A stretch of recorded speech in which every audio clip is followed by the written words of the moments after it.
لیے خوب کان کھول کے سنیے، بچوں کو پڑھنے کے کام پہ لگائیے، اور بنیادی دینی تعلیم جو ہے وہ تو لازم ہے، ہر ایک کو حاصل کرنا ہے۔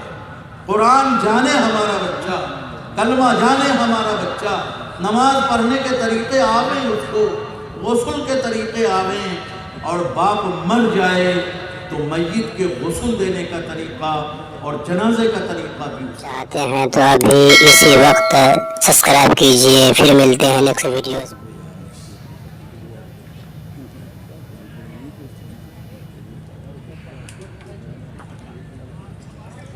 بسم اللہ الرحمن الرحیم، الحمد للہ رب العالمین، والصلاة والسلام علی رسولہ الکریم، اما بعد، اعوذ باللہ من الشیطان الرجیم، بسم اللہ الرحمن الرحیم، اقرأ باسم ربک الذی خلق، خلق الانسان من علق، اقرأ وربک الاکرم، الذی علم بالقلم، علم الانسان ما لم يعلم، صدق اللہ العظیم۔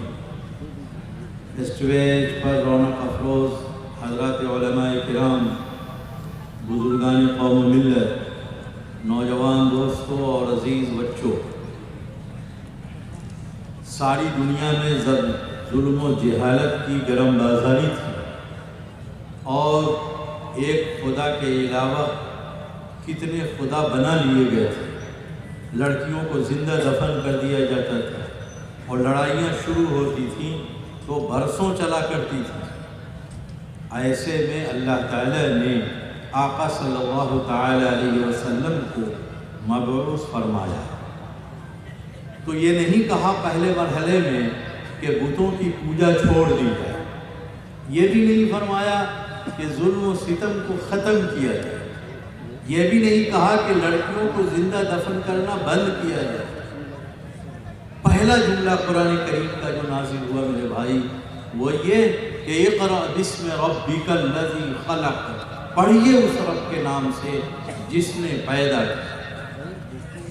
اس کا مطلب یہ ہے کہ سماج میں جتنی برائیاں اور سماج میں اللہ تعالیٰ سے اور دین سے جتنی دوری ہو، اگر سماج پڑھا ہوا ہو، اگر وہ علم کی دولت سے مالا مال ہو، تو پھر برائیاں ختم ہوں اور دھیرے دھیرے حق غالب آئے۔ لیکن جو سماج جاہل ہو، جس سماج میں علم کی قدر نہیں ہو، جہاں علم کے لیے وقت نکال نہیں پائے گا آدمی، وہاں ساری برائیاں آتی جائیں گی، اور ان برائیوں کو دور کرنے کا کوئی دوسرا طریقہ نہیں۔ بس میرے بھائی، اگر مجھے کوئی کہے کہ ایک جملہ لکھ دو ملت کی فلاح کے لیے، ایک جملہ لکھ لو دو انسانیت کی بھلائی کے لیے، تو وہ ایک جملہ اقرا ہوگا۔ پڑھیے پڑھیے پڑھیے، اول نسخہ پڑھیے اور آخری نسخہ بھی پڑھیے۔ ہمارے یہاں جو مسلم آبادی ہے اور جہاں مسلمان زیادہ بستے ہیں، وہاں تعلیم کا گراف انتہائی گرا ہوا ہے، اور تعلیم نہیں، خواندگی کا گراف گرا ہوا ہے۔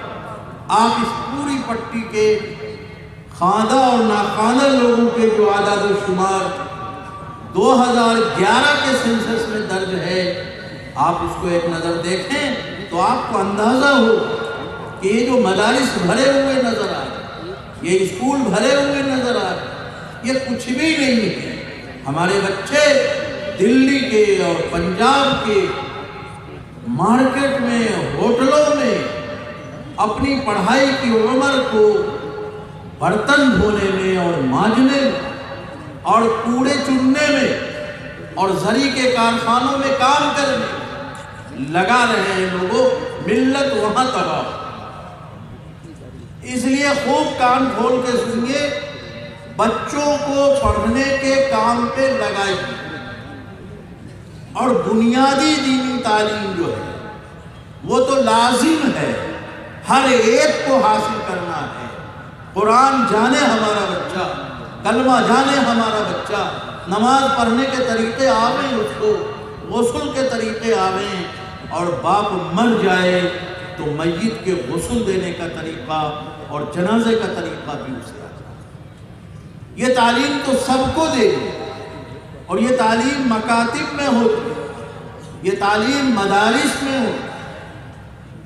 اپنے بچوں کو ادھر ڈالیے اور ان بچوں کو بنیادی دینی تعلیم سے آغاز کریں۔ پھر اس کے بعد ضروری نہیں کہ مدرسے میں ہی بچہ پڑھے، یقیناً مدرسے کی تعلیم کیونکہ قرآن کریم کی تعلیم، احادیث رسول کی تعلیم، اس لیے اس کو اولیت حاصل۔ علم ایک وہ ہے جس کی ضرورت ہمیں دین کے لیے بھی اور دنیا میں بھی ہمارے کام آنے والا علم ہے، وہ دینی تعلیم۔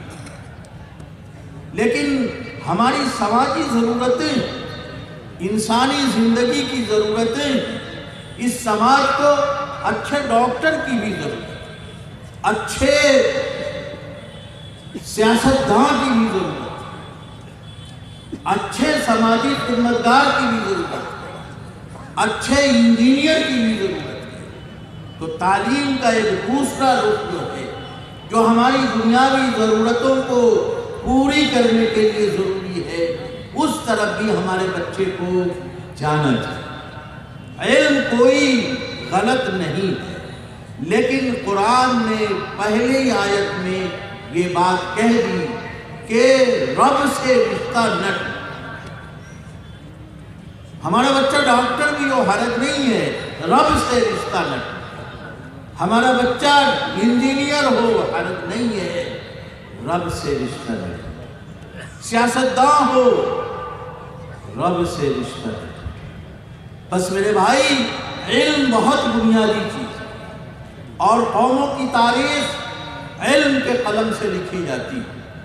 اس لیے علم کے میدان میں ہمیں آگے بڑھنے کی ضرورت ہے، ہمیں اچھے مکاتب کی ضرورت ہے، اچھے مدارس کی ضرورت ہے۔ ویسے ہی اصلی تعلیم کے اداروں کی بھی ضرورت ہے، تاکہ ہمارے بچے زندگی میں کچھ کر سکیں، حوصلہ پا سکیں۔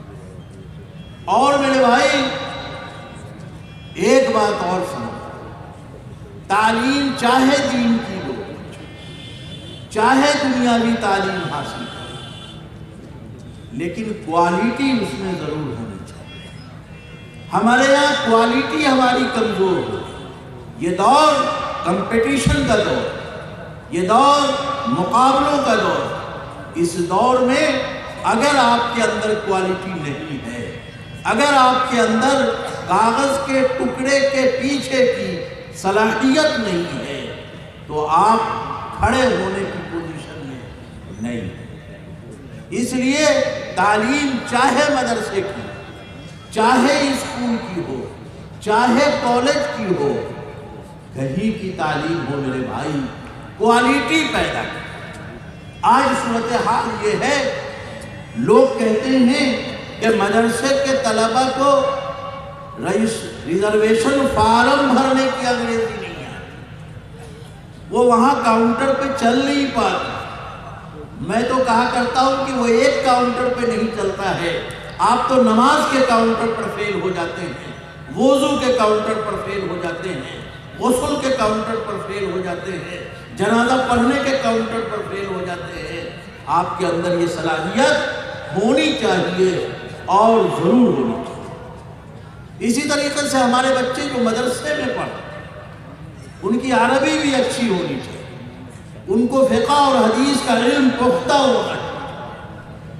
کاغذ کا ٹکڑا میرے بھائی کافی نہیں، کاغذ کے اس ٹکڑے کے پیچھے اگر صلاحیت پیدا کیجیے گا تب آپ کامیاب ہیں، اور اگر صلاحیت آپ کے پاس نہیں ہے تو آپ مقابلاتی دور میں پچھڑتے چلیں گے۔ اس لیے کوالٹی ضروری ہے، کتنے پڑھ رہے ہیں اس سے زیادہ یہ اہم ہے کہ کتنے باصلاحیت لڑکے ہمارے تعلیمی اداروں سے نکل گئے۔ میرے بھائی، حضرت مولانا اشرف علی تھانوی رحمۃ اللہ علیہ فرمایا کرتے تھے کہ اللہ یہ نہیں پوچھے گا کہ تم نے 500 بچے مدرسے میں کیوں نہیں رکھتے؟ اللہ یہ بھی نہیں پوچھے گا کہ تمہارے مدرسے میں بخاری شریف تک کی تعلیم تھی کہ نہیں۔ اللہ لیکن یہ ضرور پوچھے گا کہ تم نے 5 بچے کو رکھا تھا، اسے کام کا کیوں نہیں بنایا؟